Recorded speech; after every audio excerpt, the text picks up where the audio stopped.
ভয়ঙ্কর রূপে চলে এলো তুফান ট্রেলার শাকিব খান। এখন থেকে পুরো দেশকে তুফানের হাতে তুলিয়া দেব। দর্শকরা বলছে শাকিব খানকে এমন বিধ্বংসী রূপে এর আগে কখনো দেখেনি। করিতে চাইবে করিবে।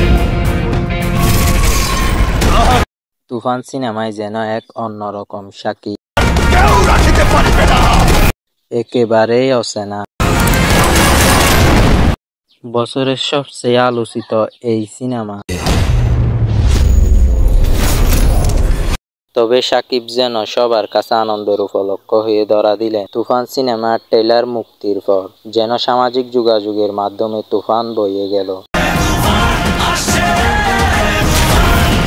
1 মিনিট 21 সেকেন্ড ট্রেলার প্রকাশের আগে প্রযোজনা প্রতিষ্ঠান থেকে আভাস দেওয়া হয় যেন বাংলা সিনেমার ইতিহাসের সব রেকর্ড ভেঙে লন্ডভন্ড করে দেবে। তুফান, খুব ভয় পাইছি রে।